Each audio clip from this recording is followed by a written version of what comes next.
Hello, this is my M603 submission.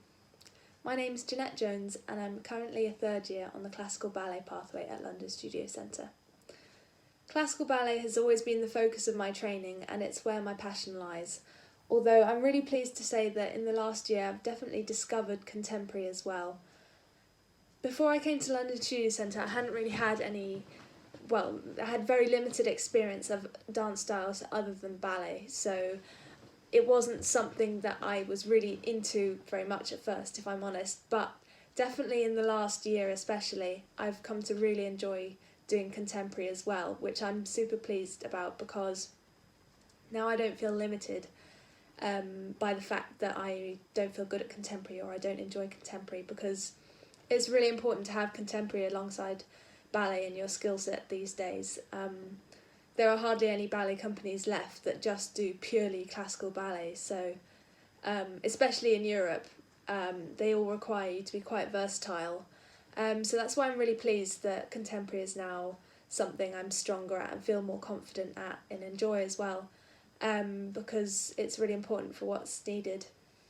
In terms of where more specifically my passion lies within the classical ballets, I have to say that I'm not quite sure yet, because the only full-length ballets that I've done, I've been Nutcracker many times and Coppelia just once with English Youth Ballet when I was about 14. So I'm very open to all manner of choreographers and different styles and stories within ballet. I feel like I just need some more experience now to explore what I like and who I like, really. But my favourite ballets are Le Corsaire and also La Fille Mal Gardée by Frederick Ashton. In terms of my strengths, people have always said to me that I'm easy to work with, which is something that's nice to hear. I always try and be helpful where possible and try and support the other members of the company. Also, I always try and know my musical counts and my musical cues, so that's something that people sometimes count on me for. And as a dancer, I'm very much a jumper. I pride myself in being able to jump quite high, and it's been a long-term goal of mine that sort of to create my unique selling point, that I can do some of the boy steps as well as the girls steps. So this year, with the help of my friends Pierre and Paolo, they've been teaching me boy steps like double tours, double cabrioles, double soda basques, so stuff like that. So I'm working on it, and I have a lot of fun doing that, but hopefully that will mean I stand out a little bit as well from the rest of the crowd. I'm quite glad that I'm a jumper, because I know that it's a good strength to have if you're going to work in a corps de ballet. There's a lot of jumping work there. I know that if I was a principal, I really need to work on my adage. That's something that I've always struggled with. I don't have very flexible hips, and especially Devon and a la seconde, I'm working on that all the time. But I really like the YouTube channels you can find, like Maria Korova, the prima ballerina from Russia. She does a lot of good exercises, routines and regimes, and exercises to target specific muscles. So I like doing things like that to try and target those goals and achieve things like getting my leg higher. And it has worked with success. I mean, I've definitely improved a lot, but there's still much more room for growth. So in terms of after I graduate, I've got pretty solid plans up until December, so the end of the year. I've successfully secured a touring job with International Classical Ballet, which is great, for 2 months with them doing Nutcracker around France and Switzerland. So I'm really excited for that, and I'm super excited to learn as much as I can from that opportunity. It came about because last year I was lucky enough to be hired by them last minute for a tour of Finland doing Nutcracker for 2 weeks in December. And I had a really great time doing that. I went with a couple of friends from college. In fact, I got that job through a friend who just messaged me at last minute, said, quick, they need girls. So he recommended me, and that's why I got hired. I had a really good time, and I learnt a lot from that experience. I really did. It felt like a very big difference to how we're treated at London Studio Centre. It was a steep learning curve as to how dancers are treated in the professional world, really. I think that at London Studio Centre we're very cushioned, and it's such a lovely, caring environment, which is great, of course, but I suddenly realised that it's very much not like that in the real world, and they treated us quite harshly, but in a good way.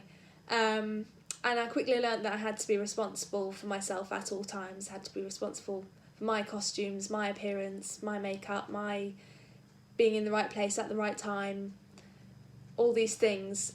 I just learnt to take responsibility and accountability for myself. And also to look after others. It was very much needed at some points to support other people for whatever reason, injury, homesickness, things like that. So it was a very good learning experience. I'm definitely excited to see what I learn from this tour, because it's longer. We're going away for about 8 weeks, I think, and my friends aren't coming with me this time as well, so that's going to be different.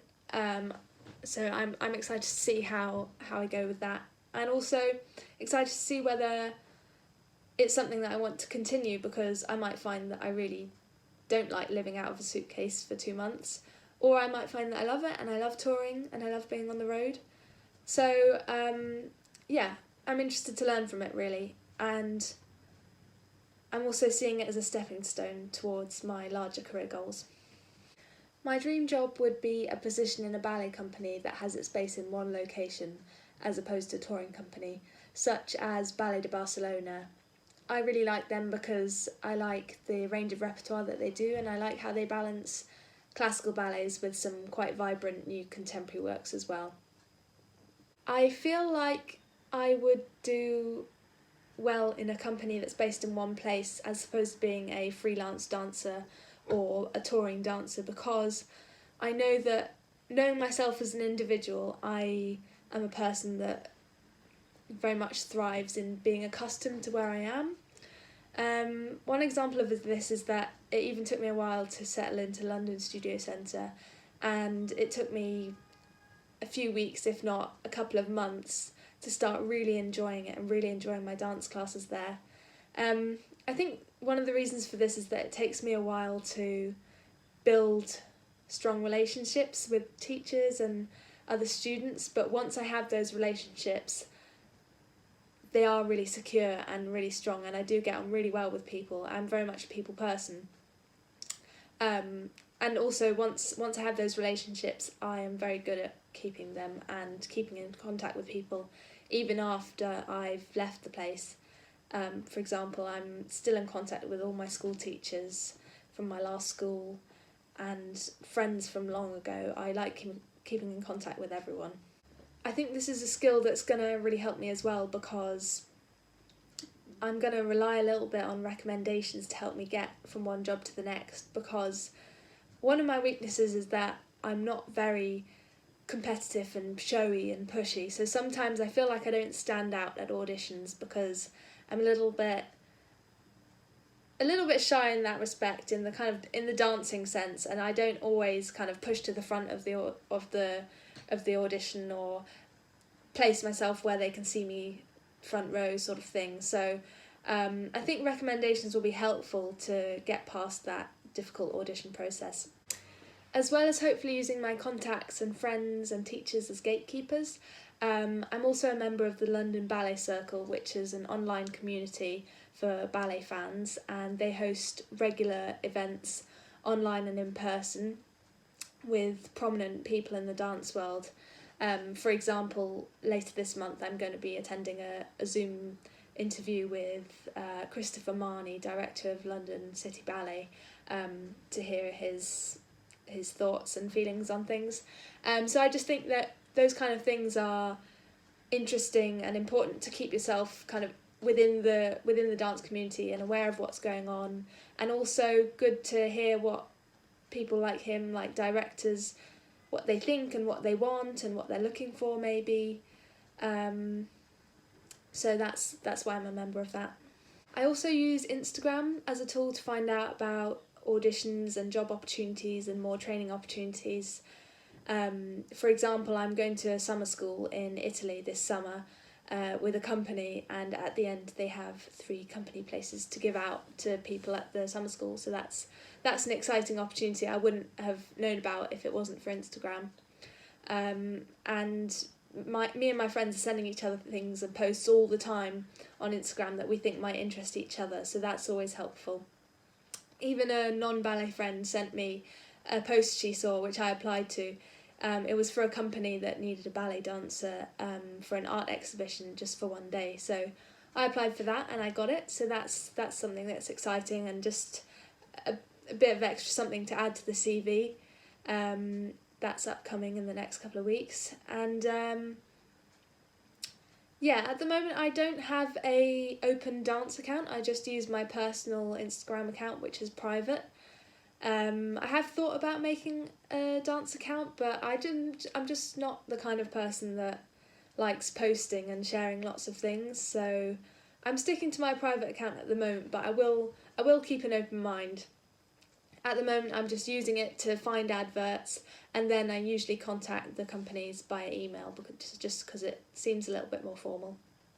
In terms of supporting careers, I'm lucky enough to have a very good job working for my family business. So I help manage my family's small boat hire business, which is great because I get paid well, and I really enjoy it. I love being outdoors all day, and more importantly, it's crucial for me to have a supporting job that is kind of nothing to do with ballet.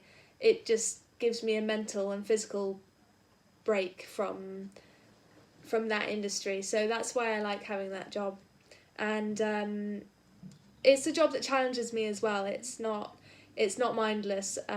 As manager I have to do a lot of problem solving and dealing with customers, improving my people skills, so that's something that's really important to me and keeps me inspired. The only problem with that is that it's a seasonal business, so we just run from April to October. So over the winter I usually supplement my income with babysitting and cleaning, which works for me because it's flexible. I can do it when I want. I can say no if I'm busy or I've got a class or a show or something else that I want to do instead. So that works for me. As well as extra jobs to support my income, I'm also really keen to make sure that after I graduate I keep setting myself little projects and little goals to keep myself inspired and well-rounded as a person, really.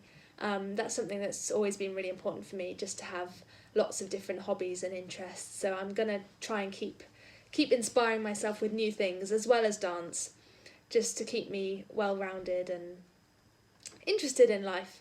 I'm a big fan of the phrase, variety is the spice of life, so I try and keep myself varied.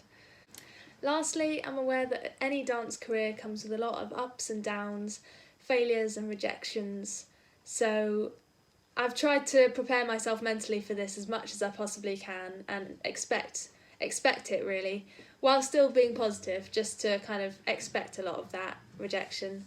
And if ever I feel down or need to change career pathway for whatever reason, I'm just going to remind myself that I'm really happy I've got this far anyway.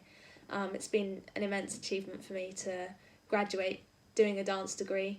I came into dance relatively late, and even after my first year of training, which I did somewhere else, I had to take a year out because of illness, and I never thought I would continue or finish, but I managed to get into London Studio Centre in second year, and here I am finishing my degree, and so even just to graduate is an immense personal achievement for myself.